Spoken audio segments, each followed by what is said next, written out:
This is a podcast from the Movie Pod Squad Network. For more shows like this, visit moviepodsquad.com. Welcome to Super Movie Brothers. Let's start the show.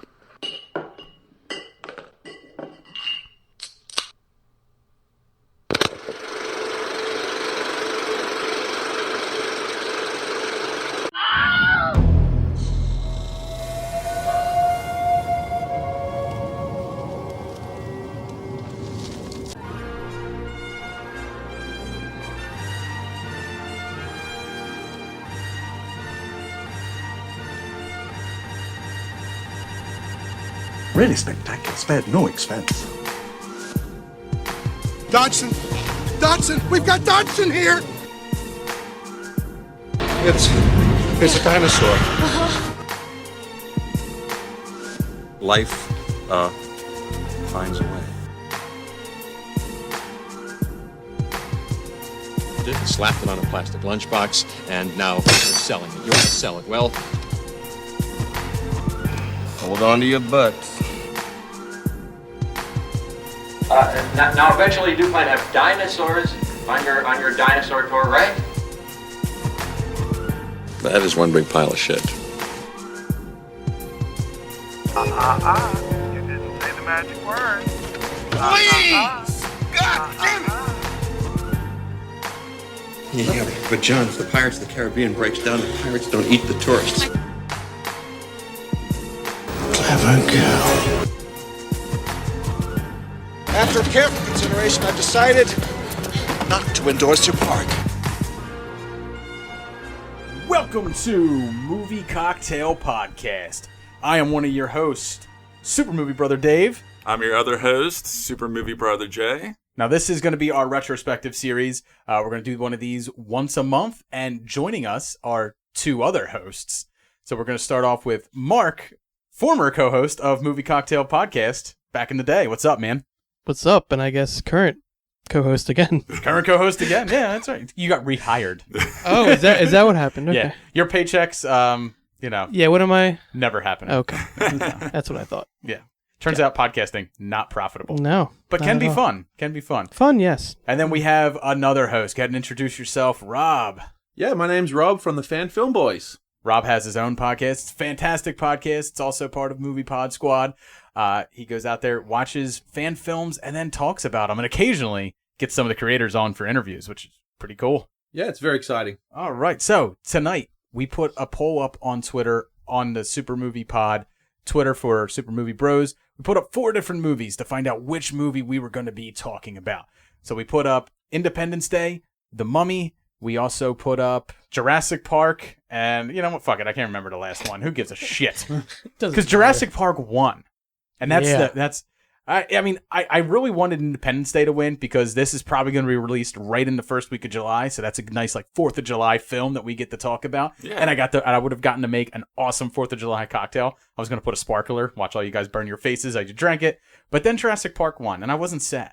I was happy. I was elated because as we were just watching it before we started recording, I remembered everything about this film that I loved.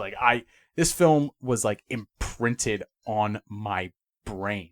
I can literally watch it and say every single line. I know everything before it's going to happen, and it's like coming home every time you watch it.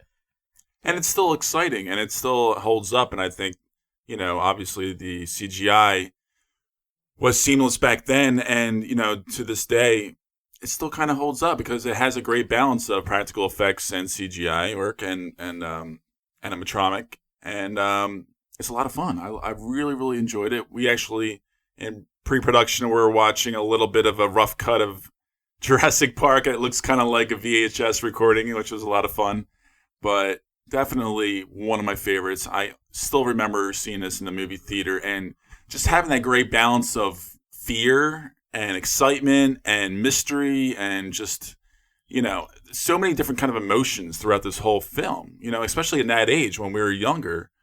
We were ripe during that time period, 93. I mean, that was... You sound like a child molester. We were ripe. I think I was 3rd grade, something like that. We were ripe. Ready and waiting. I remember playing Jurassic Park at the playground. There was that guy that always said, "You want to play Dilophosaurus?" And he used to open his trench coat and he used to spit things all over me. And you went too far. And the visuals is too much right there. Jay running around.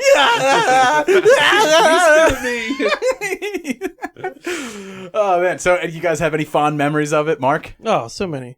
It's like you said, I know every sound in that That's movie. true. It's much true. like there's a lot of movies like that, but like Who Framed Roger Rabbit, like movies like that, just every single sound. We did a live show of Who Framed Roger Rabbit at Broken Goblet, and we talked about the swinging lamp. Yes, that became a thing at Disney after Disney animators said, you know what, this is good, but you didn't make the lamp swing. Right. Make the lamp swing. Exactly. Like that's like it's like the high bar for animation. I would just say little touches like that. Yeah, I would say like this is the high bar for sound. Like.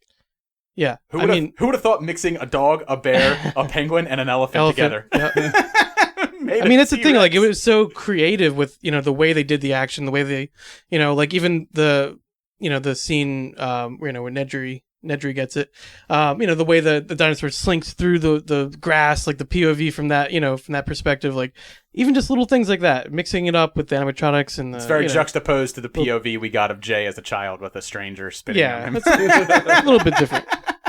But yeah, just clever use of filmmaking techniques because it's fucking Spielberg. Now, Rob, what about you? We got to enjoy this film, in the United States. I am so unfamiliar with the way movies come out. We're going to get electricity one day. With how films are released in Australia. You grew up in Australia, so this was released in summer of 92, 93 here? 93, I believe. Yeah. 93. Yeah, growing up in Australia, obviously very similar to growing up here, except it was always kind of about a couple of months behind. Okay. So if something was released here in the States, unlike now where they do a worldwide release of it, it's almost always released, or back then from what I remember, it's always released a little bit behind.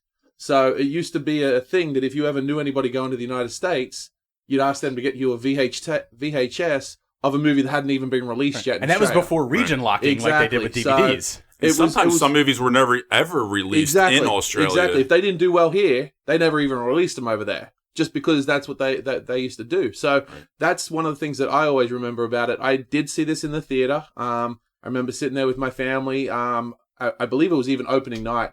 I used to live in a place called Townsville at the time. It was a very rural kind of bushy kind of place. It did have only one theater, and it was obviously packed out for that night during the opening of it. But it was a pretty good experience. I know I went and saw the next one too at the same theater when it came out. So, but yeah, that's my childhood memory of it, is that we always asked somebody it was shoes and movies. Whenever anybody came to the US, those were the two things we always asked for. Just recently, we got John Wick back in, what was that? November. Yes. We got it a while back. It just came out several weeks ago in Australia. Yeah. So you got to see it long before family members in Australia got to see it. Other movie fans back at home and stuff like that. I think you mentioned your brother before. My brother's he edits, and he does do a lot of his own films and stuff like that. He is the editor of my podcast.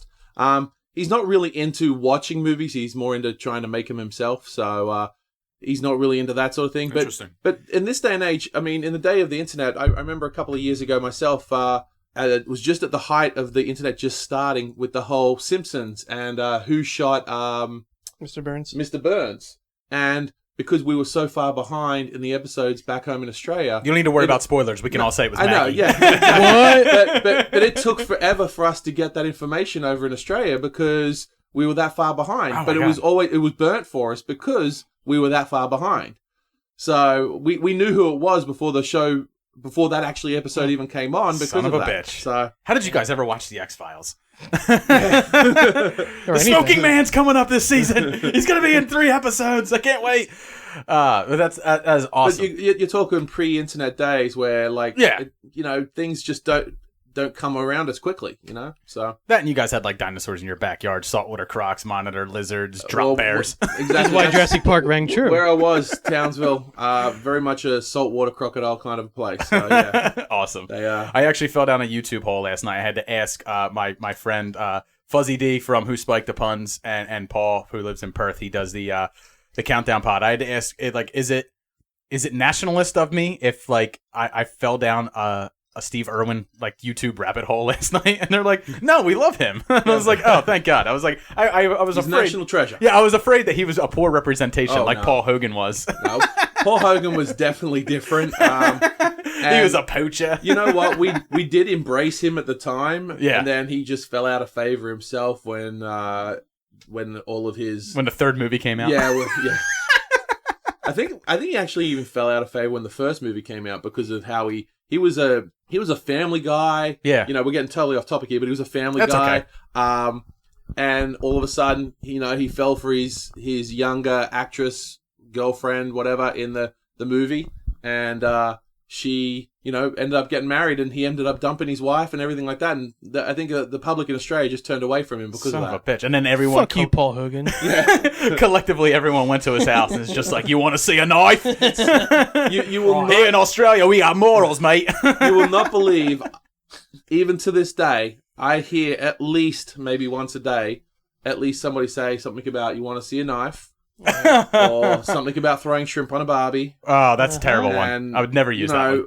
Just something like that, or they even try to say that they know where I'm from. I work in a call center myself, and so my favorite line is when somebody tries to guess, and they say, "Oh, what part of England are you from?" And I'll say, "Oh, the Australian part." It'll shut them up. It'll shut penal them up. colony part, motherfucker. Exactly. I mostly just think of the toilet running backwards like the Simpsons episode. Not That's true. mostly- Not true. Damn it! Yeah, That's all I know about Australia. Sorry to burst your bubble right there. So the reason we're getting this out And of we the don't way, ride kangaroos. Oh. Yeah, I'm sorry. it's emus. I mean, clearly. Yeah. And it's got an emu. Really Emu. bursting Yeah. bubbles over here. So we're getting this all out of the way because it's the first episode. This is the only time we're ever going to do this. Do what? Just talk about Australia. Oh, yeah.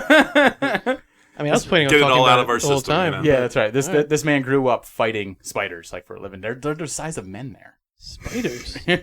Now I want to hear about Small that. man. All right. Eight-Legged Freaks is actually an autobiography. Oh. I mean, who lived in Australia.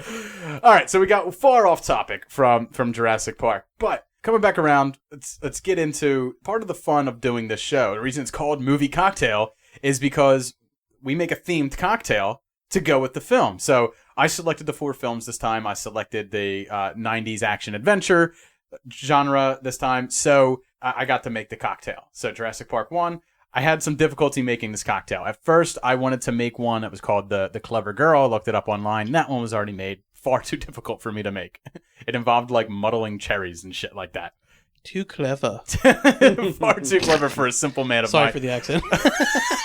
It was terrible. So. Yeah, but that was a Dave does Muldoon. it all that was more of a Muldoon. Yeah. It was a Muldoon South Yeah. African accent. Yes, nothing personal. He's gonna punch you. I know. I'm just with Don't worry. I get everything. South African, English.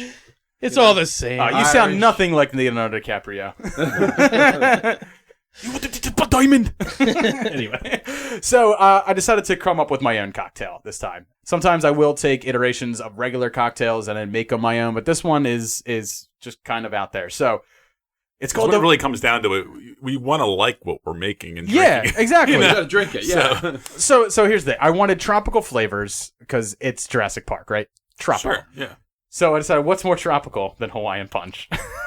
So Good call. So what it is it's called the Mimosa Raptor. So the Mimosa Raptor is 1 cup of sparkling white wine, 1 cup of Green Berry Rush Hawaiian Punch. Now, I understand you can actually probably substitute any green drink in here. You could use the V8 Mango Splash. You can do, or Kiwi Splash. You can probably do Ecto Cooler if you wanted to mix in there, as long as it's green, because that's what winds up giving it that green color. And then you put them into a shaker over ice. You drop in 1.5 ounces of Bacardi 151. So it's got a little bit of balls to it too. And then you shake it up. You pour it into the glass of your choice over ice, and then you drizzle grenadine over top of it. So the whole marriage is that it's a mimosa, but it has a tropical feeling, Hawaiian Punch, because Jurassic Park was filmed in Hawaii. It's got the bite of a raptor because it's got Bacardi 151, and then obviously grenadine for blood, kind of like a shark bite. Then you guys are drinking it. What do you guys all think about it? I think it's very refreshing. No, I love it. Awesome. Yeah, I think it's... I couldn't drink a lot of it. No, it's too sweet, right? It is very sweet. Yeah, I'm having a beer But, after this. No, yeah. But Oh no, I don't. Refreshing on like a don't think- Sunday afternoon, sitting outside. Thank you. Just having That's what I was gonna say. having a drink. You're going to go to beers eventually, but it starts off nice. I actually don't find it too sweet because I think it's maybe got a little bit watered down. I don't know. Yeah, It's the ice definitely- will water it yeah. down a little bit. So it's not too bad. But Rob, I love how you just described it the same way Jay describes every beer that is that is just slightly lighter than brown. This is a fantastic summer afternoon beer. I think this is a great daytime drinking sipper. See that? But this is this is a great little refreshing balance. I was really surprised when you were describing this drink. I was fearing for something overly sweet, overly bubbly, overly female. Well, you were worried. But this is nice. You It's were not worried bad. that grenadine was going to make it sweet. Grenadine's not all that sweet. Grenadine has a bitterness. There's to a it. bitterness to it. Yes. That's true. If I use simple syrup, that is sweet. But grenadine has a little bit of bitterness to it. I was actually going to drop a cherry in there too, and then I was like, fuck that. Nah, that would have went. Yeah. But useless, you also, Mark, made kind of something for tonight, or you brought something for tonight. I brought something, yes. Which is something that I found online. It's called the amber Jello shot. So obviously, like in Jurassic Park, all the mosquitoes are kept in amber, and they have to drill through it to get the dino DNA, and then they fill the code with Dino DNA. DNA. Dino DNA. So, but you brought some amber Jello shots. Well, actually, I brought the other gel shots. That's true. But I mean, it's pretty much the same. It's orange or beige mango. You both Jello. brought Jello shots, which is weird.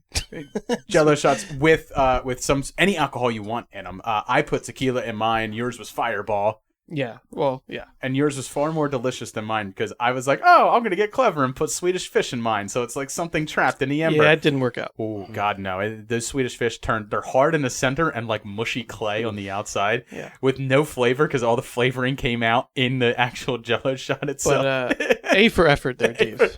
A for effort. They look good. Yeah, they do look. They look They phenomenal. look good. My wife took a bite of it and she was like, so.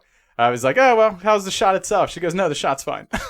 Yeah, just don't It's like touch that the worm thing at the bottom of a mezcal. Yeah, you never can have it, but you probably shouldn't. and you're probably gonna regret it. Yeah, exactly. I bit into that Swedish fish with like reckless abandon. I was like, what's it? Nothing's gonna be wrong. It's just a Swedish. Yeah. It's gonna swallow it whole. Yeah. It's gonna burn coming out. That's what that pedophile told you at the playground. Good callback.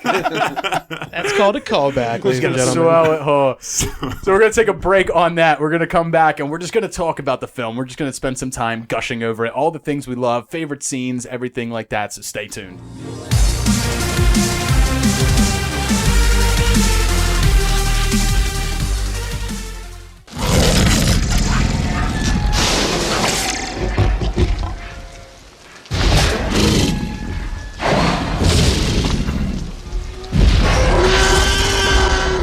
Boy, do I hate being right all the time.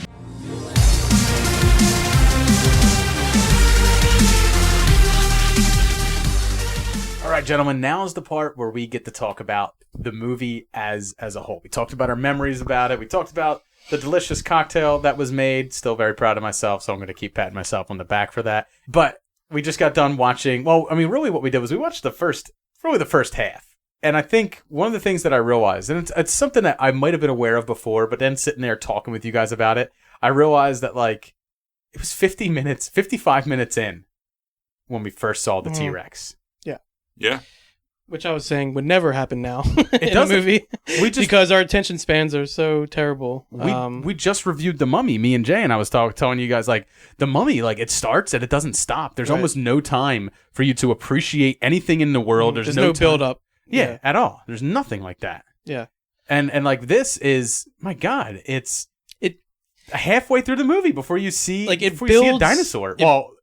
Your bad dinosaurs. Right. It builds to that scene with the T-Rex, and it just, like, the fear that you feel, it's like, it's genuine, it's earned because you've waited so long for something like this to happen. You know something's going to go wrong, you know? So it builds to that PG-13 for intense science fiction terror that they give it. So, but no nudity, unfortunately. But Lauren Dern, she doesn't have much going on. Hey, that's now, terrible. Mark has a story about a friend. She's so beautiful. My friend was quite drunk when we saw it at screening. But anyway, yeah, my friend was. We went to a screening of it in New York pretty recently, and he was quite drunk, screaming out, about Laura Dern. She's so beautiful. She's so beautiful, over and over, and everyone was laughing, and it was a good time. And he's kind of right, Now I'm not jealous of you seeing the film with drunk Rob. Mhm. I'm jealous that not the Rob in the studio. Yeah, different Rob. Different Rob. But I'm not jealous of that. I'm jealous of the fact that you saw it in a theater. Yes. Like I saw it in a theater when I was a kid, but Yes. obviously, but Which seeing is- it now as someone who appreciates film. I mean, I liked film as a kid, but like it wasn't the same way as I Mhm. like film now, obviously. So I actually got to see, and I'm like looking back on it, I was very fortunate. I got to see Jurassic Park in a drive-in, that's awesome. which was amazing. And when that scene with the T-Rex, when that happens, it's It's like that moment in the 1920s or the 1900s when people first saw like the train coming Yeah, towards that's what them, it felt like. and you're It was- like, "Oh shit, there's a dinosaur Yeah. about to eat me." And then the best part is it was a double bill with Rookie of the Year before it. So They always did that. we went from Rookie of the Year. They always to- did that. Like I saw, Yeah, I they saw always put the Water bad one first. Yeah, I saw So you Water stick around. World. I mean, I enjoyed Rookie of the Year, but different kind of. I saw Waterworld with Saving Private Ryan. Yeah, that's. So it's always Oh, like wow. a bad and a Yeah, good. it's like all right, now stick around for the real movie. Yeah, and I They remember still it do was that today as well. I know there's a movie theater. There's only one in Jersey, I think. It's down in close to Vineland or something like that, called the Delsey Drive-In, and it's the same thing. They'll put on two movies, but the first one's always one that's Right. been out for a little while, and the second one is the one Yeah. that's only just released. So Yeah. you stick around, you buy your whatever you want to Buy your there, concessions. Yeah. because they search your car when you go in. Yeah, and it's like 12 o'clock by the time the good movie starts. So you're at the concession stand buying coffee, buying Yeah. soda, doing whatever you can to keep yourself Yeah. awake because the good movie's about to come on. But just like being a kid and being at the drive-in with my family and the T-Rex coming out, I was just like, Yeah, you probably that went to the same memory- one. You probably went to the same one I did in Willow Grove. probably, yeah. Yeah, right by the airfield. Which, yeah, I mean, there used to be a lot more of them around, but It's awesome. that's a great memory that I'll always think of. So. But one of the things that I was talking about is when we're talking about how it takes almost 55 minutes to halfway through Yeah. the movie for the T-Rex to show up. Right. The way we're introduced to Jurassic Park is the same way our main characters are introduced to it. The main characters that they're on that large plane Mhm. and they're seeing all the herbivores walking around and they're looking at the Brachiosaurus Yeah. and it's just its sheer size. There's And they do that undershot, that shot of like Alan and of Alan Grant and Ellie looking up, and it looks so massive. And like no one had ever seen anything like that on screen before. It makes you go, wow. And There's your main a- characters are like, wow. there's a wonderment to it, Yeah. which. I mean, part of it is because CGI was newer then, Yeah. and when you did see like a full dinosaur like that for the first time, it was jaw dropping in a way, Yeah. and it still kind of is, just the way that they set up the scene and the way it all plays out. Which now it's like we're so used to seeing so much CGI just like thrown across the screen in every situation, Right. that, we don't have that same feeling anymore. I mean, you talked about before recording that this film had a 70-30 blend. 70% practical Right. effects, 30% Which works CGI, which so works well. I think that's like the perfect formula that that film should really strive for. Is that we obviously understand there's things that certain things, that CGI can do and do better than practical effects. But like when you look at films like the 2011 Thing, that is the prequel to The Thing from the 80s, the John Carpenter classic. What made John Carpenter classic so classic was those practical effects and how great they were done. And then you watch the 2011 Thing and just a mess of it's just a mess of CGI. Well, and how about this movie being only $63 million?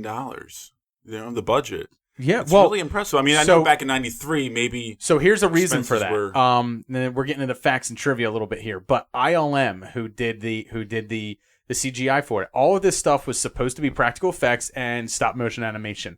ILM sent Steven Spielberg a basically like a GIF of a Gallimimus skeleton, just a skeleton running, and then they showed him what a flock of them would look like running. And he was enamored by it. And he's like, if you can do this scene, do it. So ILM, it's special effects. No one knew what to charge for it yet. No one knew what it cost. Right. There was no So it was bar. probably worth more, but they got it on the cheap. Didn't know if Yeah. it- Right. But ILM pretty much. This movie almost made $1 billion, so they made bank. This movie's still making money. Yeah, I mean, this is but the fact is that ILM just basically made the best commercial they could ever make for themselves. They made a jaw-dropping movie that is still making billions of dollars today. And with them running in the field and all the dinosaur. Exactly. So I mean, it's because they put work into it. I mean, you could tell it was made with love, and I mean, just all the research that went into it. CGI and animatronics. And I agree. I think that mix should always be present. And I mean, even though it's not anymore. Yeah, I mean, the thing about the dinosaurs is like the dinosaurs are all the dinosaurs are anatomically correct to the science that was available to them at the time. To what they believed was right, exactly. Was correct. Exactly. And the facts they know about them are all what current science was at the time. That's why throughout the films, the science changes a little bit. That's why in the third one, velociraptors have feathers because, guess what? Velociraptors turned out they actually had feathers. T-Rex's visual acuity is based on movement. That's something that they hypothesize based off of vultures. Which I guess I don't know if that's true about vultures or not. Even if it was wrong, the attention to detail, right? But the fact that you and I believe, time, yeah. The fact that it was, the thing. You could watch it and you didn't know that. Exactly. I mean, the first thing you see with that T-Rex comes out is that you got to stop moving because it's based on movement. Yeah. Nobody cared that wasn't right. To this day, no, but I still don't care that wasn't right. Logic. It was still amazing. Right. If I'm in Costa Rica, I'm in the jungle and I see a T-Rex, I'm freezing. Yeah. It's like was wrong. What's that first dinosaur that they come across? And he's laying on the belly, he's listening to it breathe. That's a Triceratops. Okay, thank you. It means three-horned lizard. I think that was really smart for them to kind of open our first really opportunity to really kind of like marinate into seeing up close and personal a dinosaur and just kind of hearing the sounds, seeing the large mound of poop, just kind of like all those little details and the horns. Well, later on, John Hammond says the tongue. John Hammond says, his first thing was a flea circus, and it was all animatronics. It was all fake. There were no fleas, and kids would say, "I could see the fleas. Can't you see the fleas, mommy? I want to see the fleas." And in really, what he's describing is he wanted to make something that was real, something that people could touch. I think that was a really smart way to open it up, right. because now every dinosaur in that world feels more real because that first one we saw was right. So it was so big and they were so far away from the Brachiosaurus. It was larger in life, and it's almost like Alan Grant really didn't believe what was going on until the second his ear is pressed up against the chest of that Triceratops and it's rising, and it's all real to him. And suddenly, for this guy who really dislikes kids, you see a look of childhood wonderment on his face. Yeah, definitely. And he's completely in awe. It's like you said, like along with the characters, we're brought into this world. Yeah. We're gradually brought in, and that makes a difference for the right. And the only one who has any sense is Ian Malcolm. It's one of those things. I know in Australia, and I'm pretty sure everywhere else, as a kid, you grow up loving dinosaurs. That's right.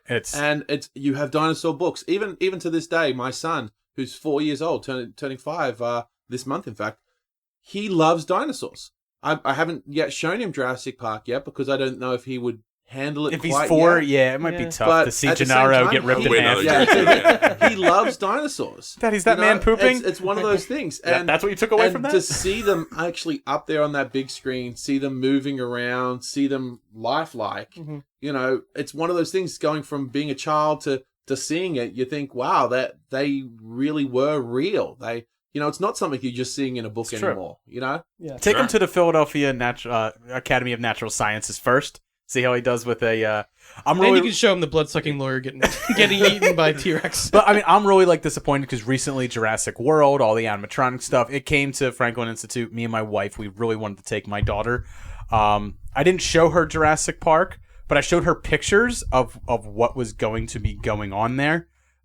Because I mean, there is a small exhibit where velociraptors follow your kid around and stuff like that.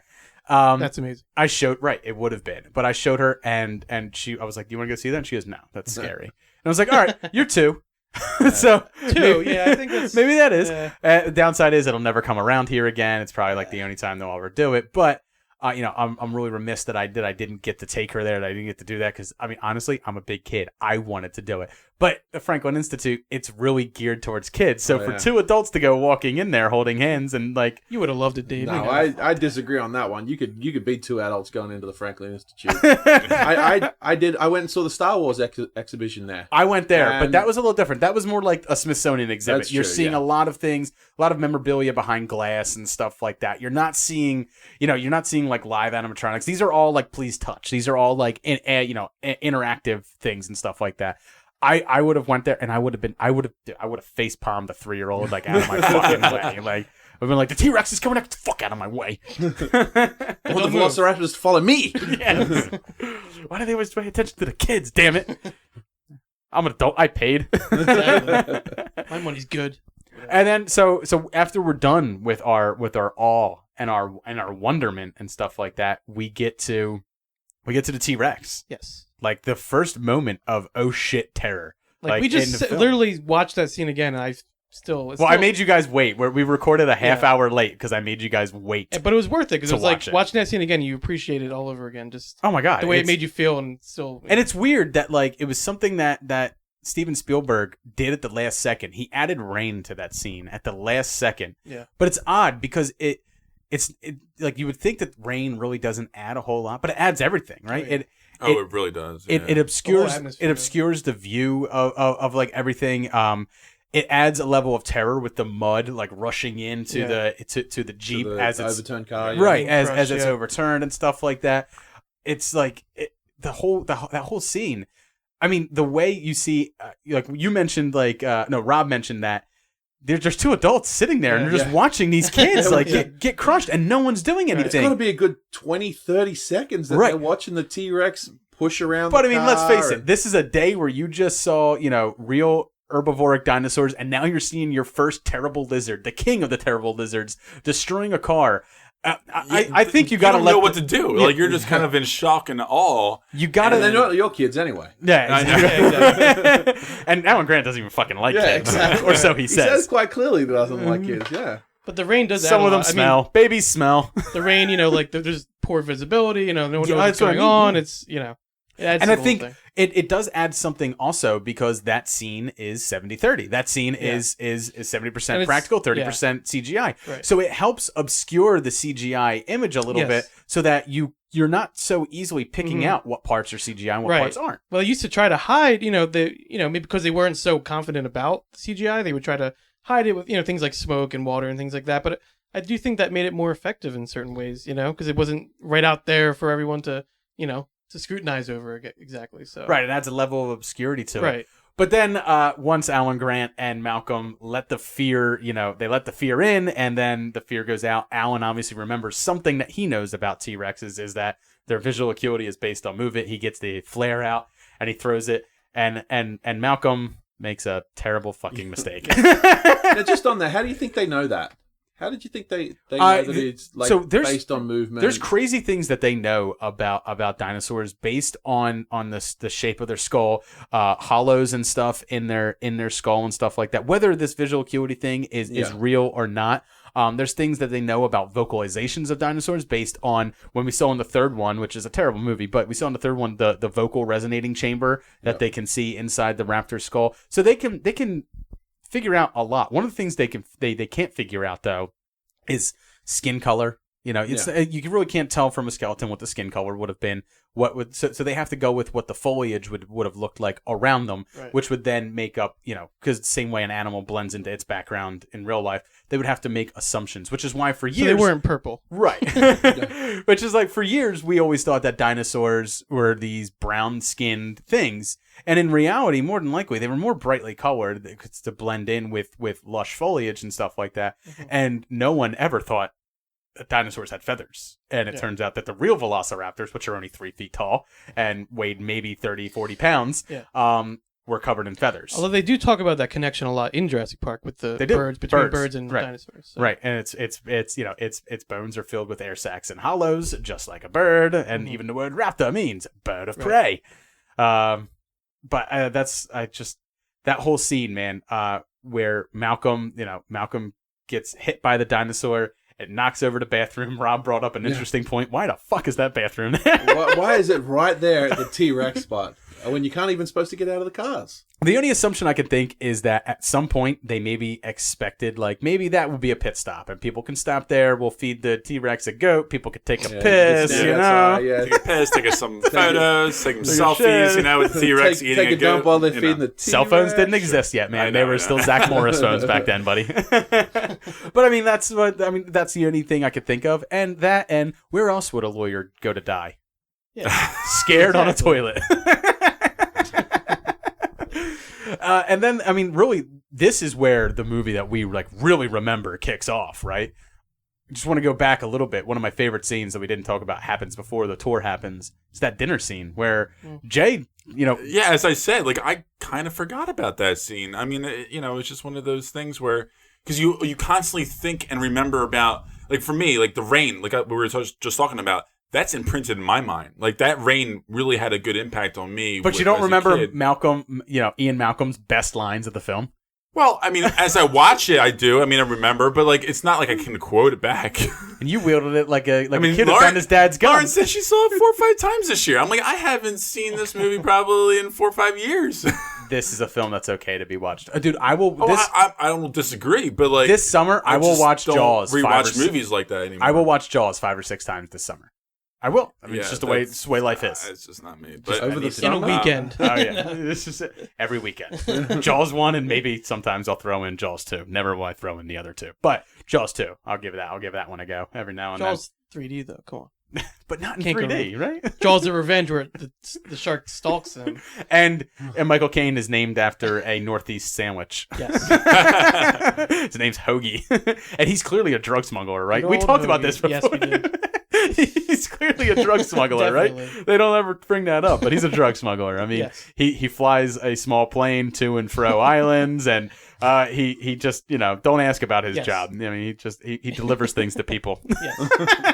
Drugs. It's a hobby. Yeah. Colombians come up, I take the drugs, drop them off in Miami, and hang out in the Bahamas. But what's wrong with that? You can't ask questions of Michael Caine. No. I mean, unless you're looking for a ruby the size of a tangerine. Tangerine. But anyway, Jay, that is one of the best lines. I mean, that's Ian Malcolm's best part right there in the dinner scene. Is, you know, when he tells he's, you know, genetics is, you know, you've harnessed it and, you know, you wield it like a kid who's found his dad's gun, and now you're gonna sell it. You've packaged it, you've patented it, you slapped it in a plastic lunchbox, and you're gonna sell it. Now you're gonna sell it. That's like, come on, that's all what Ian Malcolm is, man. And everyone, the fun part of that scene is like, here John Hammond thought that everybody was gonna be on his side. Like he's bringing this guy, But you still feel bad for him because you understand where he was trying to come from and like what he was trying to achieve. I think And it's he crazy. spent a fortune, but I always had a soft spot for him. Like, as crazy as he is, I still had like this soft spot If for the him. technology was there, anybody would do this. That's Oh the my God, difference. yeah. If Well, the I mean, we're technology trying was to- there, if you had the money and the technology was there, Exactly. It's a terrible idea, but There's terrible idea. But it there's would be not done. enough. There's not somebody enough. would do it. There's not enough DNA. Dave would do it. If he, Dave would do it. he would do it. I might have jerked off into a petri dish here and there, trying to fill the codes.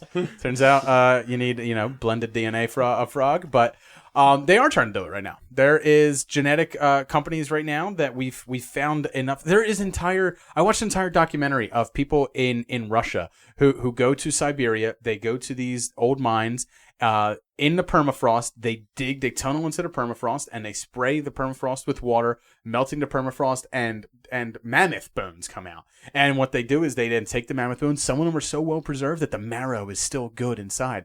Then they sell it to these genetics firms for thousands of dollars. And that's how some people in Siberia are making a living. And then the whole point is that genetics, they're trying to then impregnate an African elephant with a woolly mammoth. And hopefully we can bring back the woolly mammoth. We learned nothing from Jurassic Park. Yeah. But the fact is, not enough DNA evidence is left of dinosaurs to do this same thing.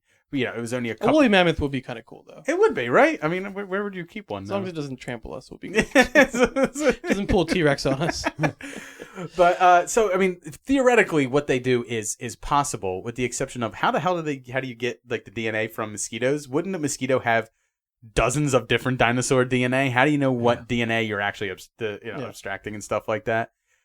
that's beside You the don't point. think of It's that. movie magic. You don't think of that. Yeah, exactly. You Because just it's think, still a you think wow, that mosqui- really could happen. Yeah, you think like mosquitoes. There's Yeah. blood in mosquitoes. Yeah, totally makes That sense. could happen. That's a and, thing. And they do get trapped in amber. Yeah. Why wouldn't it happen? All the time. Wow, this is real. Yeah. And the thing is, like, it's a little different when you read it in a book. When you read like Michael Crichton's book and you see it like on paper and stuff like that, you'll buy anything. But then when you're like seeing it Also- on film, after you've seen it dozens of times, like we have, that's when We'll you talk start about poking facts. I holes. mean, Michael Crichton throws so many facts into his books that you really start to believe it. It's like, oh yeah, that could totally and happen. that's all. No, 100% true. Yeah. And one of the things we were talking about, John Hammond, you're saying like you feel bad for him. In Michael Crichton's book, he was not the good guy. He didn't make it. He saw him as a dark Walt Disney. He saw him as like this guy who had a vision, which I can and also would, see would happen. stop at nothing, including human destruction, to get it to get it to fruition. It made him a little bit more jovial in the movie, like a little more like, well-meaning. And then even towards the second one, he becomes the fact that he was all dressed in white. Yeah. The whole movie. Right. He's always dressed in white. That was an homage to the island of Dr. Monroe. Yeah. Moreau. Edit. Moreau. No, we'll leave that in there. That's okay. I can flub every now and then.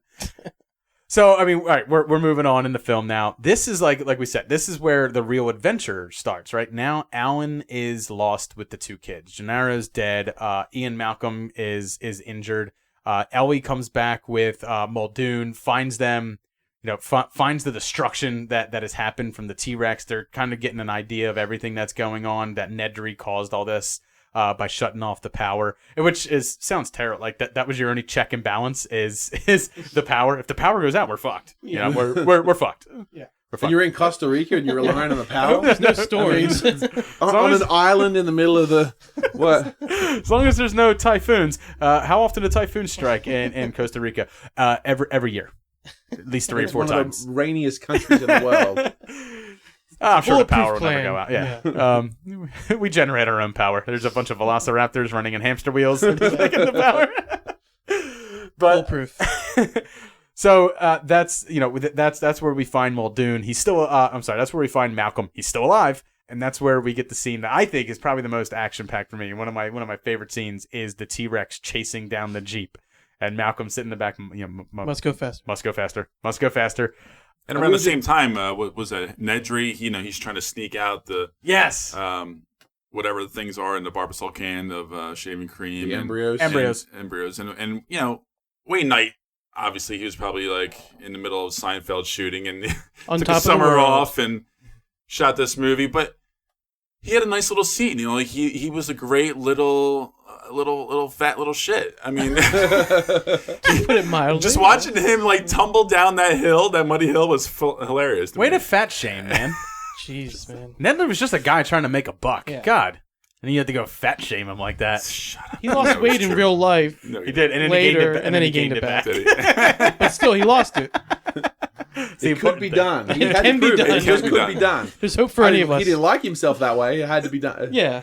But he just wanted to show. But he had a wasn't nice as little funny. scary scene. Like I thought it was a nice little thing. A little suspense ridden. He's a great bad guy. I mean, he's, It was that good. movie. It was good. He's slimy. He Yeah. had like a good slimy. Yeah, he's a kind worm. of wormish kind of Isn't character. that sort of the character from Seinfeld too? Yeah. Right. That Yeah, that the same mailman. sort of- The mailman guy. It is funny that Dodson, the guy he's talking to in that first scene with him in the movie, that guy is the bad guy in the second book, which is really It's interesting. true. Yeah, he is. And he doesn't show up again in the movies, but No.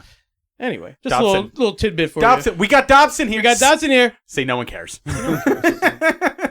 Just like Wayne Knight in this movie. No one cares. He's great when he dies. No, he is great. And then he dies. Yeah, then he dies. And it's the only action we get to see of the Dilophosaurus. I know Jay didn't want to say the word. He was afraid. Great scene, though. Great scene. It is. We have lizards like that back home in Australia. Bearded dragon frill things. neck like- lizards, they're called. Okay. Did they spit acid at you? No. Yeah, all right. Well, And then spit lizards. yeah. And, You can really acid just step on them and they're really not a problem. and they run away when they like puff up, and then they think they've scared you, and then they run away themselves. So. Oh, so it's like the ones in Florida. Yeah. Okay. The little anoles. Yeah. Little reptile. And then it runs away. That is a very cool scene. And then getting on with Alan Grant and Lex and Tim. How bad do you feel for Tim in this film, man? I know he gets The shit. kid is just So the T-Rex knocks the car. That's 1,000 years of therapy right there. Oh my god! Like he knocks the car off of the road down into the tree. You know, Alan takes Lex. They go spelunking down the side of the slow moving car, which is down behind makes no sense because this is a flub in the film. The T-Rex comes from that side of the road and then pushes the car off that side of the road, and then we see it's like a 90-degree angle shear drop. She could, with the little arm, she could climb. Yeah, she just climbed up there. You ever wonder what a T-Rex's arms are for? Spelunking. Yeah, climbing. Yeah, rock climbing. But Tim is stuck in the car, and Alan has to get him out. And that scene is like another part where it's just it's just suspense, it's just action. Yeah. It's all no dinosaurs, just a car. No, it's just a race against time. But that fucking poor kid, man, he gets trapped in the car that almost falls and crushes them. He tries to climb a fence that he could have probably just walked through. At least him. The rest of them may have had to climb, but he could have climbed through it. Yeah, those wires are pretty far. I think any of them could have climbed through it. Yeah. And then he gets electrocuted. Yeah. Thrilling scene though. And then, later on he gets chased by raptors, and then at the very end, even when the raptors are attacking, he's hiding on the ground, and the entire T-Rex ribcage comes falling down and crashes around him. And like that kid has 6 near-death experiences before this film Lots is over. Lots of therapy afterwards.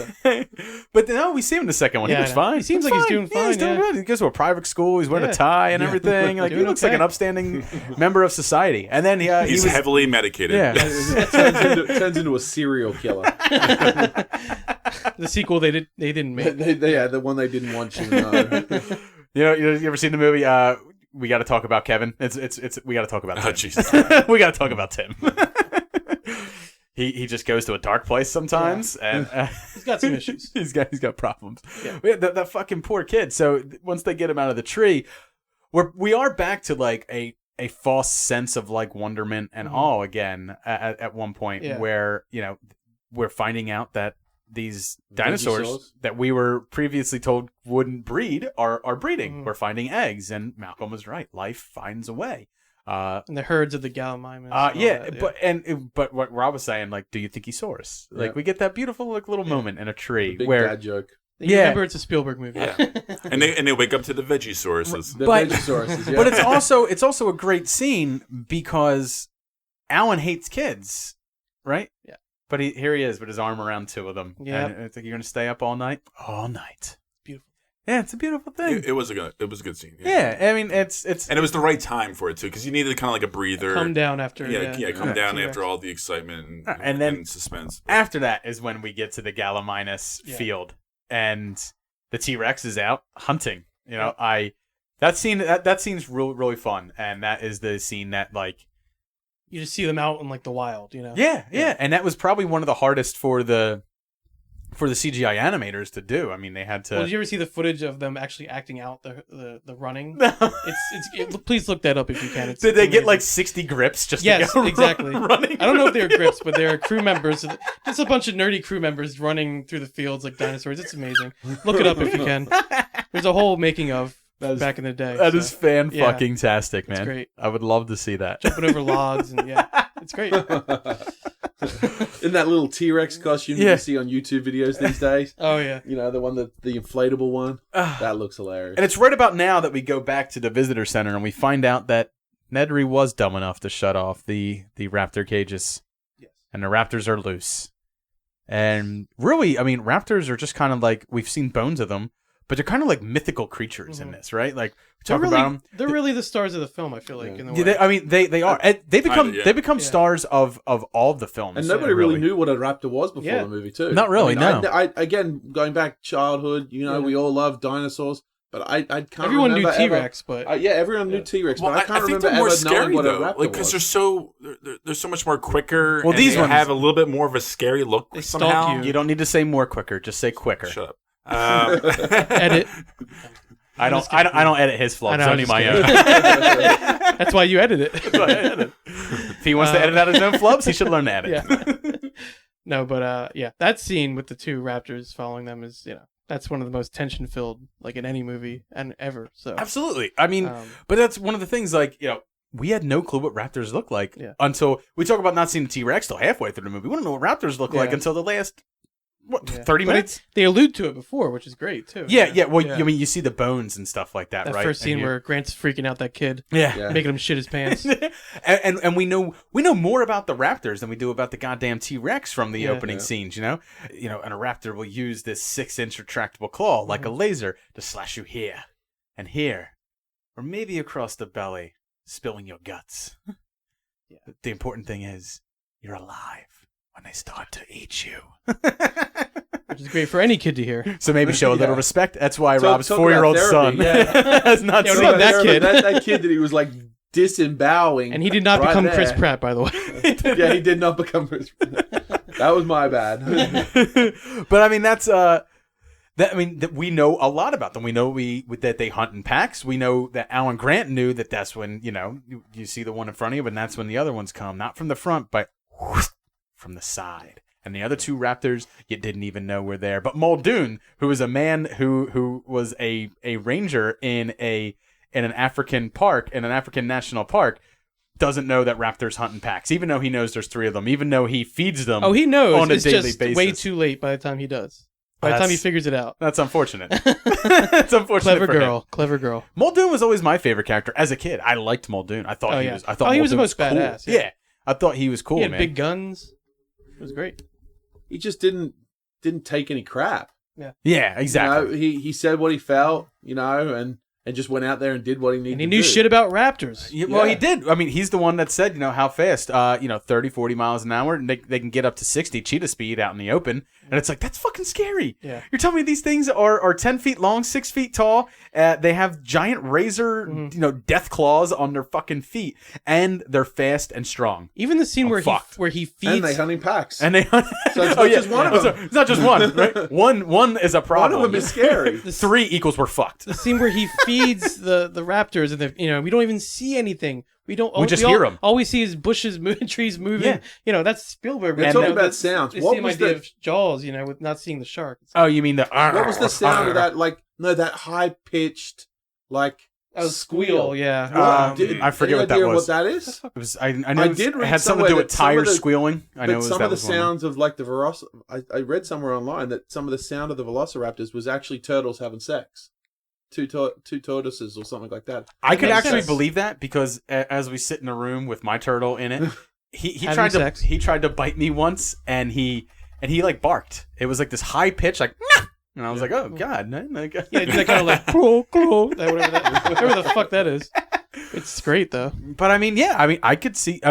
Sound editing is one of the most fascinating things in filmmaking for me. Like when I think about sound editing, the crazy shit that they mix together to come up with some of the sounds for stuff is like ridiculous. And how it works. Yeah, and I mean, it goes far deeper than like, oh, a broken bone is breaking celery. That's fucking grade school shit. Like, It stays in your brain like the sounds, I mean, like, but it's really fantastically done. Oh in yeah, this I mean, you movie. think of guys And like the trial Ben. and error for it too. You think It's of guys like just like coming up. Oh, look, I need the sound of a velociraptor. Here's 2 turtles having sex. No, I mean the trial and error of going out to find it. But even the T-Rex, like the T-Rex has a lot of different kind of sounds, He does. especially in this first scene. Him just like hunting, not knowing what's going on, him yelling, him screaming, just his breathing, him like trying to attack the kids with the glass, protecting them, like just all kinds of little nuances. That sounded so authentic and like Absolutely. what you would think it would be. It Once just again, sounded a lot of- accurate. Like yeah. you thought you were there. I mean, Once it again, was a lot so of well attention done. paid, Yeah. to everything.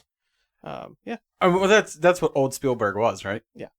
I mean, Attention to detail. attention to detail, and It's telling important, telling a fantastic story. I mean, like The rippling of the water in the cup, Yeah. little touches like little that. touch the fact that he was so anal about having that in there, that was just something that he wanted to have in there. It caused it probably caused one special effects guy ulcers trying to figure out how to make that effect work. And when we get to like facts and trivia and stuff like that, we'll talk about that. That's just a But it brief became a section that's classic coming scene, It's the iconic scene. Yeah. I mean, it's the iconic scene. Right. Everybody tried to do that sound. That affect themselves in a. Who didn't pick up a cup and try to make it. Yeah. Sort of make that sort of. That weird little ripple. Yeah, almost. exactly. All we had to do was That's use a what it guitar was. string. That's the way to But do we'll it. get to that. We'll get to that. Anyway. So I mean, let's get to someone we haven't talked about. Samuel Jackson. Oh yeah. Hold on to your butts. Hold on to your butts. But I mean, he's with a cigarette butt in his mouth the whole movie. Chain smokes the whole movie. And that's one of the things Rob brought up in pre-recording. Doesn't happen in films anymore, right? I mean, yeah, like you said, not with the good guys. Yeah, unless you're a bad guy. A bad guy you can see smoking, but a good guy, no, they don't. They don't sit there smoking all day. No, I mean, smoking's bad. And I mean, we barely even really get to know what his character is, but he's apparently brave enough to go by himself, knowing that there's velociraptors loose, down to the maintenance shed and reset the power. And then when you don't hear back from him, I mean, you know his fate. When you see his arm, you know. And this is where we first get to see the raptors. And even then, the way we're really introduced to them is very, briefly. Like Muldoon goes out, and all we see is an eyeball when Muldoon's looking at it. It's just an eyeball. Right.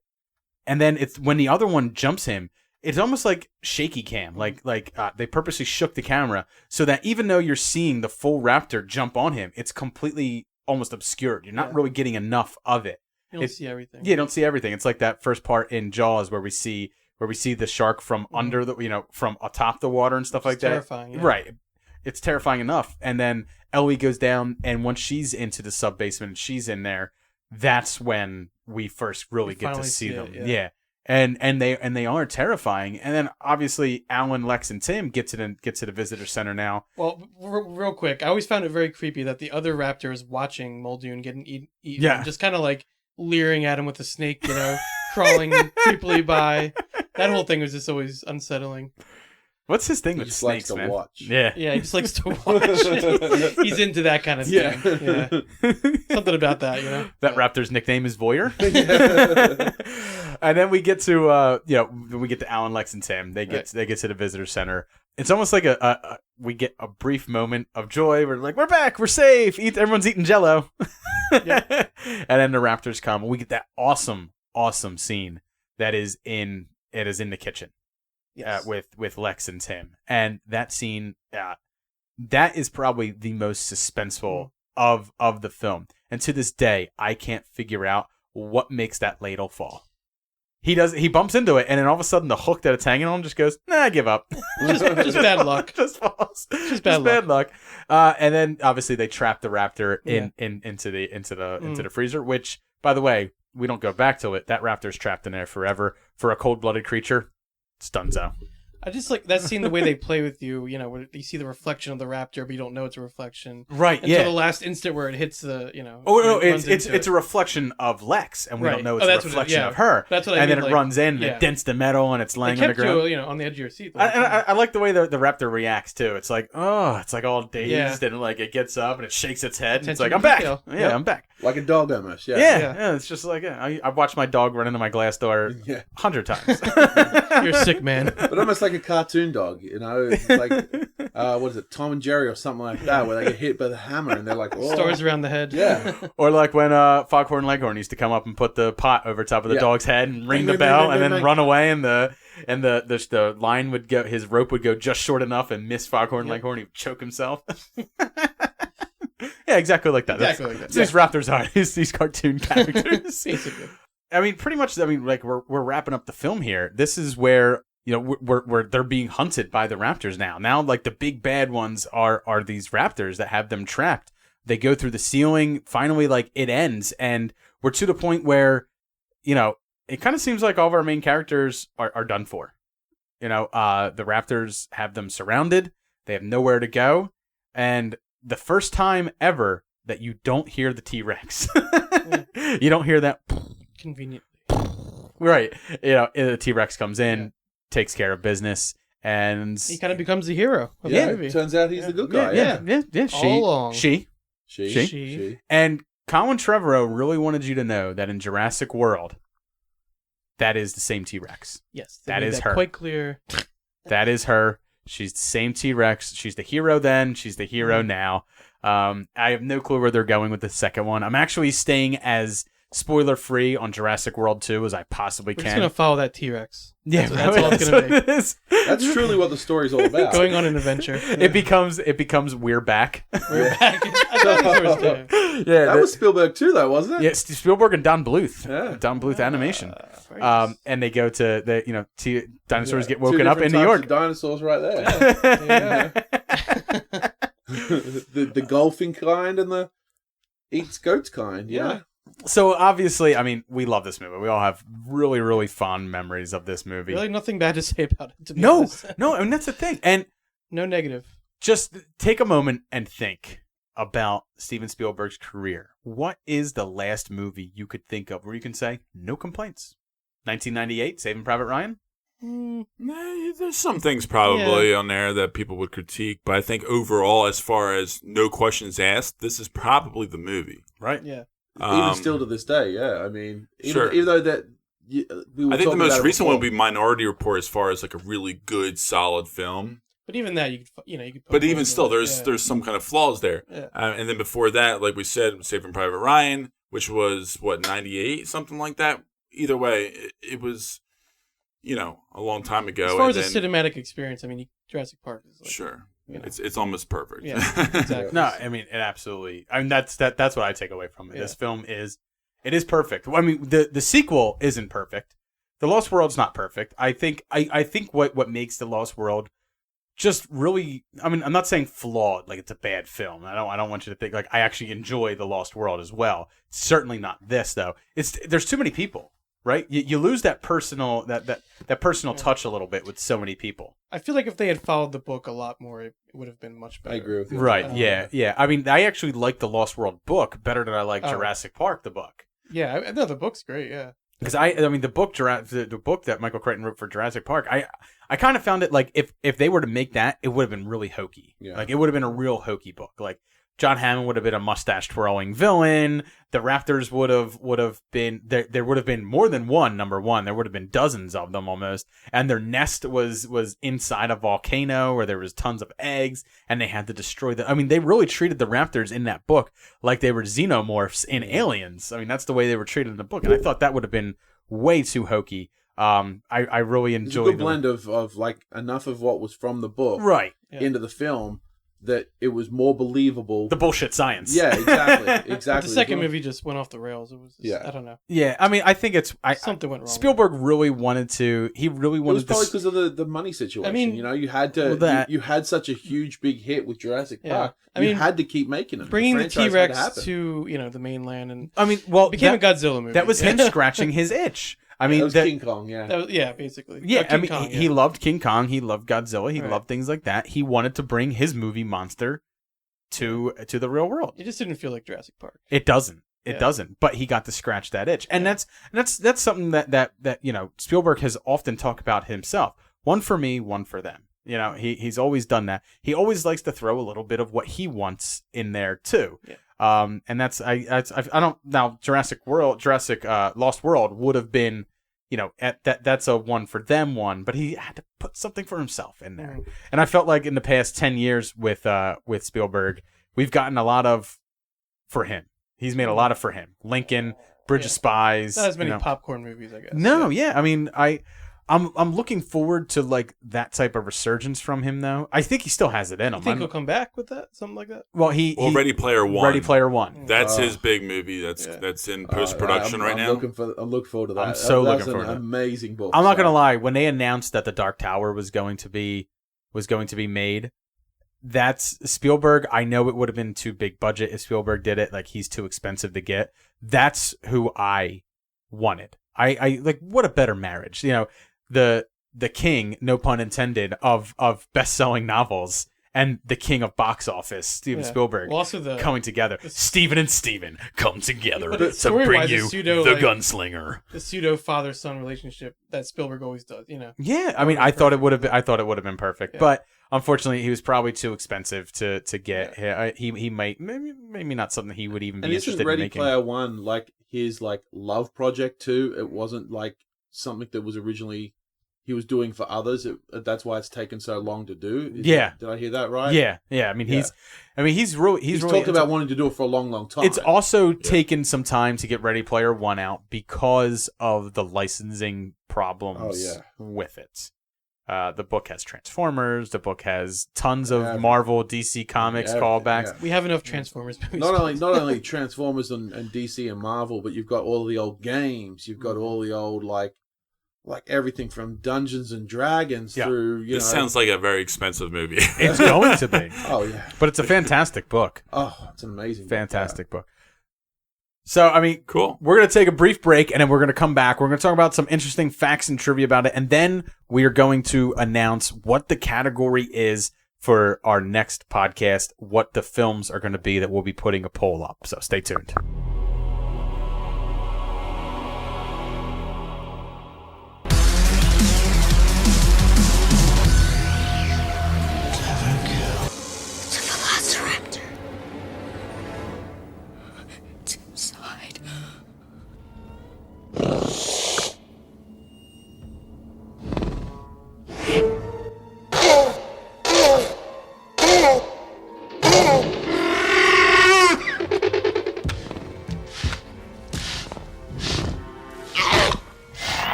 I feel like before we get into this segment, we're talking about like facts and trivia. I should just play like the Jeopardy music. Doo, doo, doo, doo, doo, doo, doo, doo. Copyright infringement, right? Though we get sued.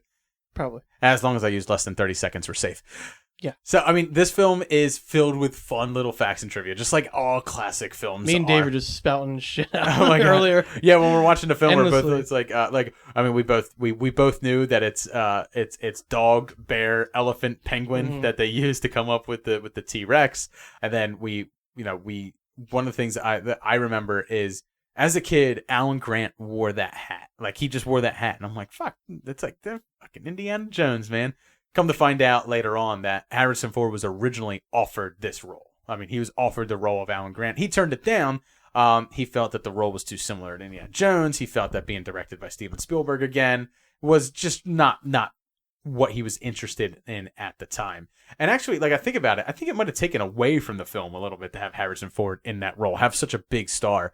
I mean, all these people that are in it aren't really that big of stars. I mean, At the time, I mean, Sam Neill's a name. Like, you could say him and people know who he is. But Laura Dern, like... They were respected actors, but they weren't, like, marquee names. I mean, you can say Jeff Goldblum. And, like, people now who know who he is now, more so now for things he's done now, more so than then. He was like, maybe... But he was maybe the most recognizable. He was, I think so, because he had done The Fly. The Fly and yeah, I mean... What about the old guy? Earth Girls Are Easy. Earth Girls Are Easy. The old guy, wasn't he sort of well known? John Hammond? Yeah, he's been around. He's been around, yeah. Yeah, he's one of those, like, character actors. Yeah. He was a director. And, right. Yeah. But Samuel L. Jackson wasn't that well known at this time. I mean, he had done Do the Right Thing, and I think right after this, he did Die Hard with a Vengeance. Like Goodfellas was around the same. Yeah. I think Pulp Fiction was right after this, maybe? Yeah, 94 was Pulp Fiction. Yeah. So it was before he blew up. Right, it was before he blew up. But like I said, I mean, he was in Do the Right Thing, and he was in a couple other like smaller things in the late 80s and early 90s. I mean, but it was right after this that he started to blow up. And believe me, it has nothing to do with Jurassic Park that he blew up. It had everything to do with being in Pulp Fiction that he blew, and Jackie Brown and stuff like that. So, but I mean, just like a ton of like interesting facts like about the Jeff Goldblum line, "Let's go faster." He used that in Independence Day. He does use that in Independence Day. That's right. Yeah, I remember that, and it was always a popular line. And for some reason, I thought he said it more than once in the Jeep, but it was just that first time. No, he says it twice. Must go faster. Must go faster, and that's it. I think I missed it. It's not like C-3PO where he has to say we're doomed in every installation. Everyone. I love it. We're doomed. But me and Mark were talking about one of the fantastic things is the 70-30, like the fact that 70% practical and 30% CGI. Now, most of that is because of the technology at the time, 100% CGI. Yeah, right. 30% was probably the max that they could probably produce for it. But it made for some interesting shots. It made for some interesting things. It made them be more creative, I would say, with the effects. It definitely did. And that's one of the things that like you always remember about films is when they're forced to be creative. Right. Like, that's where the magic is like really born, where it's like it's one of my big problems with films. Like if you go and listen to like a lot of me and Jay's reviews, it's one of my big problems with films is like nothing wows me anymore because I know that it's not original. There's no iconic images or I mean, it's just you just computer generated it, and it's pretty amazing that some artist came up with what that thing is supposed to look like. But it's less impressive to see it brought onto the screen because it's so easy to do anything. Like when you watch Aliens, there's so much respect when you see that drop ship, and when you see that that personnel tank that moves through, when you see that many xenomorphs like moving through. Same thing with Predator. Same thing with like that's all right. Same thing with like The Thing. John Carpenter's The Thing. Like all this stuff, man. All these classics that like use these practical effects that did it out of necessity because nothing like this existed at the time. And I mean, this is really like the last film where like it was like that. It's like the old saying, "Less is more." I mean, that's that applies to film as well. And the old saying that you love. What's that? They don't make them like this anymore. Oh, you had to make me. I got to make you that. They don't make them like they used to, Dave. Let me tell you. And then we get into to Stan Winston and his team. Like, I mean, unfortunately, Stan Winston's no longer with us, but Stan Winston and his team did all the special effects for this, did all the animatronics. He made the Predator and all kinds of iconic. He's the most iconic special effects guy around. But one of the things that like really I really love, one of the stories about this is because the T-Rex is made with silicone and polystyrofoam skin and stuff like that that's seen in the rain.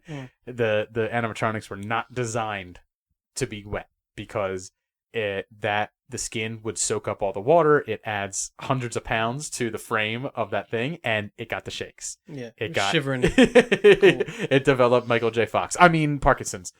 Ooh, terrible guy. Terrible guy. And so that's one of my favorite behind the scenes things is every time the water would shut off, you would see crew members coming out with white towels, beating the shit out of the T-Rex to dry it off. And they would get about 5 minutes of filming before it would just start getting Parkinson's again. And Mark, you know how they made the water. The water tremor. I mean it's the iconic thing, right? That's the iconic effect. And you wouldn't believe trembling. How hard it actually was to do. Yeah, so they basically discovered that if they put was it a bass guitar string, you said? Yeah, okay. it was definitely, I think it was like the D chord. It was like the heaviest chord for They basically put that underneath where the glass was and, plucked it. Some guy was under there plucking with his finger, and that's what caused the ripple effect there. So which I love because it was something that like Steven Spielberg was so adamant about. Like he wanted that shot. Well, he just knew. I mean, he knew it was iconic. I mean, I do believe at this time he was that type of director. I mean, he knew he wanted it, and the way the sound editor, the sound designer figured it out was, I believe he was there. There's like two different stories. One is he was at home playing with his guitar and he found out when he struck that chord that it made a glass of water ripple. The other one is that he's driving in his car and there was heavy bass and he saw water rippling in his car. Two different stories. Either way, it's like that stroke of genius that like, I know how to do it now. Right. But the fact they had to drill through a car and attach a string to the inside of the dash, run it down, attach it to the ground, and this poor fucker pretty much laid underneath the car in the rain and went boom, boom. That's probably not the worst position in filmaking, though. That's true. That is very true. That sounds actually pretty cushy. Jay, as a child, was a fluffer, so as we found out earlier. Call back again. So I mean, but today that would be CGI. The water. I mean, I mean, clearly. The water would be CGI. The even the rain would have been CGI. Yeah. Shit, most of the Jeep would have been CGI. Everything would have been CGI. Even the goggles Tim was wearing would be CGI. You know why? Because they don't make them like they used to, Dave. Is it heavy? And it's expensive. Exactly. Put it down. That is a great line. And I said that's a mom line. Yeah. Is it heavy? That's expensive. Put it down. I mean that's just. I mean, but it is true, Mark. I mean, this is one of those cases where I will agree with you. They don't make them like this anymore because they just don't. Just the time that was put into it. There's no need. There's no need to make them like this anymore. I wish Y2K happened because we would still have cameras, but we wouldn't have computers. We wouldn't have computers for CGI. We would get creative as fuck with our shit, man. Very creative, yes. So Jay, you have the next category. So why don't you go ahead and give your next category for the next time we get together in a month? We're gonna do 90s science fiction. All right. Well, so I decided to do 90s because it's a little bit under the radar. There's a lot of good classics out there in the 80s. And I think 90s, kind of gets looked over a little bit. And there's some interesting properties out there. So we have all of our picks. Yeah. I think we finally... It's your category. Why don't you go ahead with your first pick? I'm going to start off with a solid classic. It's obviously, I think, late 90s. I think 98 or 99. The Matrix. That's 99. 99. Okay. Just barely in there. Yeah. Just barely in there. Right on the verge. Rob, what's yours? I'm going for something that I really enjoyed as a child, and I said it on my own podcast. It has Neil Patrick Harris, and he's my man crush. I'm going with. Well, you have a chance. You have a chance. Yes, you do. Yeah, I mean, dude, I love Starship Troopers. It might be one of the reasons that I'm still in the game in Justin's fantasy movie draft for 90s action films. It was my 5th round pick. It lasted that long, and I was so happy that it was still there. So I'm rooting for yours more so than I am mine. Oh, there's just so much to talk about. There really is. The book too. Have you ever read the book? I have not read the book. I have. If you, I'm going to pick that up now. You have a month. Read the book. I'm not going to lie. It's nothing like the film. It's a very strange 50s Very sci-fi novel. militaristic, yes. Yeah. Very strange. It's almost like Nazi propaganda, but You kind of see that. I mean, not to talk too much now, but you kind of do see that a little bit in the movie as well. In the movie, it's more of like a satire. Yeah, and but at the time, it was almost like a satire for Nazi propaganda and stuff like that. Yeah. It was a lot like that. So it's really, really interesting. And if you watch Star Wars Clone Wars, there's some parallels between Starship Troopers and that, which is weird. Mark, what's yours? Well, in keeping with what I think to be like perfect, popcorn movies, I'm gonna have to go with T2, and also just once again melding the emerging CGI special effects, along with animatronic. I think that's another good example of that. So yeah, T2. Yep. Terminator 2 for the layman out there. Yeah, T2. Yeah. But I mean, I just spent an entire weekend watching all Terminator films. So you're ready. I'm sad that I did. I'm so sad that I did because T3 is you should just awful. watch 2 of them and then that's it. Terminator Salvation. I put up a poll that I put out there for people to answer. It was very close to between I didn't like it and it's passable. I don't even remember that. I mean, 35% was I actually like it, and 32% was like, why did they make it? Yeah, no, it's like it's very forgettable. It's like I dislike That's how I feel it. Yeah, it's not great, and T2 is great. Yeah. Like if I were to say Terminator is really really good, but T2 is fucking great. Took it to the next level. Yeah. I'm going like a different route. Mayan's not great. Mayan is possibly memorable to some people, but it stars one of my favorite action heroes, Sly Stallone, and another awesome guy that is filled with charisma and a great action hero back in the 90s as well, Wesley Snipes. I'm talking about Demolition Blade Man. himself. Yeah, Blade himself. I'm talking about Wesley Snipes, man. That Demolition Man to me, that was one of those films that like when I was a kid, I just watched it over and over and over. And we had HBO at the time. Yes. HBO was running it. You felt like an adult. You felt dirty watching that one. And I always mention I love the scene where he walks up to the thing and he needs toilet paper because he doesn't know how to use the 3 seashells. Yep. And he just starts fuck, shit, hell, damn, ass. I just love how it's never explained either. Yeah. It just talks about 3 seashells. But look it up online. Use your imagination. Someone figured it out. I'm sure. Of course, because it's the internet. No, that's going to break it for me if I do that. That's right. Gotta keep the illusion. Yeah, exactly. I don't want to know how 3 Leave seashells that one to work. your That's the whole imagination. point. So that's going to do it for Movie Cocktail Podcast tonight. I have been your host, Super Movie Brother Dave. I'm your host, Super Movie Brother Jay. Also your host, Robert from the Fan Film Boys. And non-super Mark. I'm not super. Movie Cocktail Mark. Movie Cocktail Mark. Yes. Cocktail Lounge Mark. That's me. Creepy Cocktail Lounge Mark. From the park. So Rob, you do a podcast. Why don't you drop a line for that? Yeah, my podcast is the Fan Film Boys podcast, where we discuss and review fan films. We talk everything from things like we've reviewed The Punisher Dirty Laundry, all the way to our most recent fan film, which was actually on a Halo fan film called The Fallen. So you can find us on our website at www.fanfilmboys.com. We're on iTunes. Check us out. All right, perfect. And me and Jay do a weekly podcast. Actually, twice weekly. We have a mini-sode that we do every week and then a full episode that gets released on Saturdays. And that is the Super Movie Brothers podcast. You can find us on Twitter at Super Movie Pod. You can find us on iTunes, Stitcher, Google Play. I think we even post to YouTube. You can find us anywhere that you can find podcasts. And then you can also check out our network at Movie Pod Squad on Twitter. Go to the website, www.moviepodsquad.com. There you can find all of our new episodes as they get posted. You can also find some of our written reviews, some YouTube videos from other hosts from the other great shows that are part of the Movie Pod Squad network. Jay wrote a review for It Comes at Night. This comes out in July, so this is actually old news. But if you haven't seen It Comes at Night, you want to read a review, go to moviepodsquad.com, go to the grab bag. You can check out Jay's review there. Had a great time talking about Jurassic Park with everybody.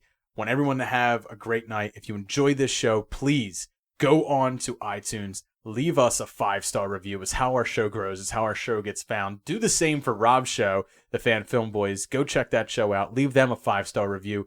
Help these podcasts grow. It's the reason that we do this. Not to grow, but to know that people are enjoying us. Enjoying listening to us, enjoying the time that we're spending. Have a great night. Cheers. Cheers. Take care. Must go faster.